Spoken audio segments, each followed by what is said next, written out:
things I've learned in my journey, most from experience, some of them I heard in passing, many of them I'm still practicing, but all of them I do believe are true. Now, they may be truths to me, but don't think that that makes them mine, because you cannot own a truth. So please think of these as signposts, approaches, paradigms that give some science to satisfaction. They're yours to steal, they're yours to share, likened to your own lives, to personally apply in your own lives, in your own way, should you choose to. Life is not easy. It is not. Don't try to make it that way. Life's not fair. It never was. It isn't now, and it won't ever be. Do not fall into the trap, the entitlement trap, of feeling like you're a victim. You are not. Get over it and get on with it. And yes, most things are more rewarding when you break a sweat to get them. Unbelievable is the stupidest word in the dictionary. Should never come out of our mouths. Think about it. To say, oh wow, what an unbelievable play. It was an unbelievable book, an unbelievable film, an unbelievable act of courage. Really? It may be spectacular, it may be phenomenal, most excellent or outstanding. But unbelievable? Give others and yourself more credit. It just happened. You witnessed it. You just did it. Believe it. Give your obstacles credit. You know, once you do find your frequency on something, go forward if you're a non-tyrant and don't ask permission. And that's the not giving a damn part. I've found that the world will actually acquiesce and go, yeah, I'll give you a green light on that, if you actually go forward and mean it, and you're going to do it by hook or by crook and not ask permission.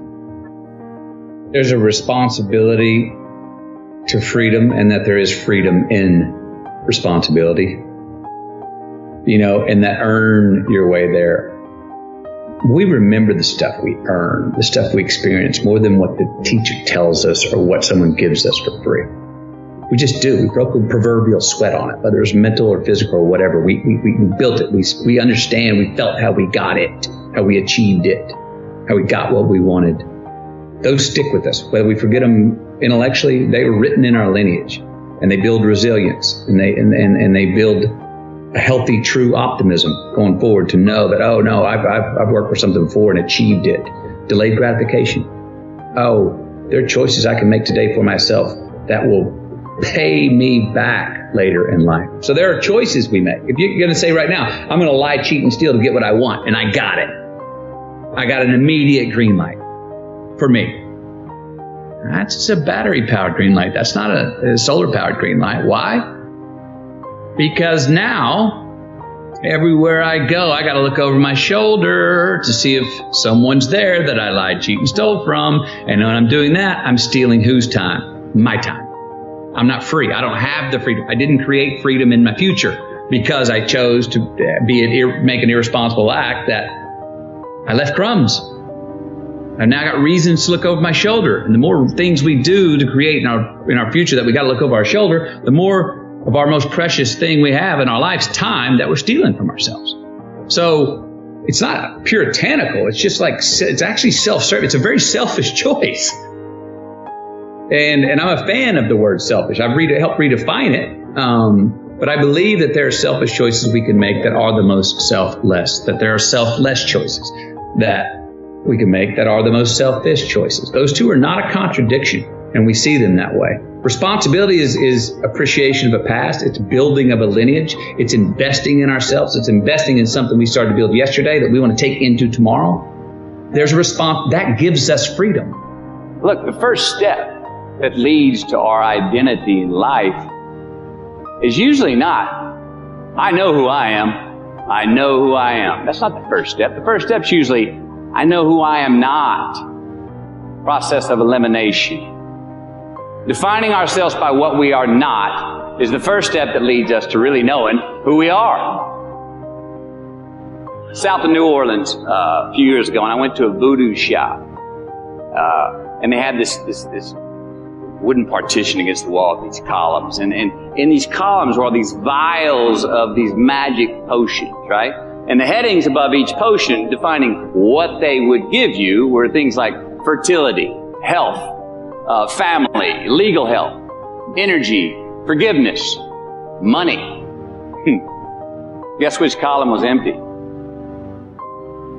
Money. Let's admit it.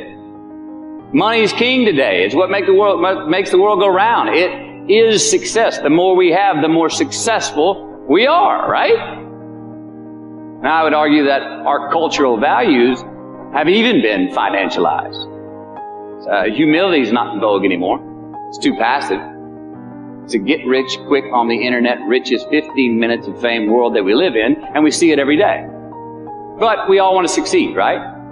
So the question that we got to ask ourselves is what success is to us, what success is to you. Is it more money? That's fine. I got nothing against money. I don't. So to any of us, whatever those things are, whatever it is we look up to, whatever it is we look forward to, and whoever it is we're chasing, to that I say amen. To that I say, all right, all right, all right. Sit here in that discomfort long enough to go, okay, until you come out the other side to go, all right, I'm good with me again. I don't want to leave a place I traveled to until I get to the point of going, I could live here. This could be my existence. And as soon as I get to that point, then I'm like, okay, you can go. Now I can go. It's the same thing in the personal journeys. Stick with it till you get through the uncomfortable times, until you go, you know what? I can spend time with myself. I could do this. I could do this forever. Well, then it's okay to go re-engage, pick up your phone, go see your friends, go have a drink, what have you. Go look for those things that are the other relationships in life.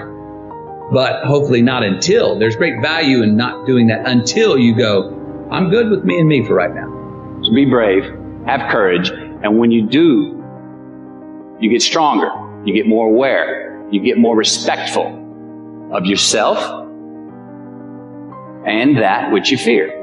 Continue to ask yourself that question. Now, your answer may change over time, and that's fine. But do yourself this favor. Whatever your answer is, don't choose anything that will jeopardize yourself. Prioritize who you are, who you want to be, and don't spend time with anything that antagonizes your character. Don't drink the Kool-Aid, man. It tastes sweet, but you will get cavities tomorrow. All right? Life is not a popularity contest. Be brave, take the hill, but first answer that question, what's my hill? See, happiness is an emotional response to an outcome. If I win, I will be happy. If I don't, I won't. It's an if-then, cause and effect, quid pro quo standard that we cannot sustain because we immediately raise it every time we attain it. See, happiness demands a certain outcome. It is result reliant. And I say if happiness is what you're after, then you're going to be let down frequently and you're going to be unhappy much of your time. Joy, though, joy is a different thing. It's something else. Joy is not a choice. It's not a response to some result. It's a constant. Joy is the feeling that we have from doing what we are fashioned to do.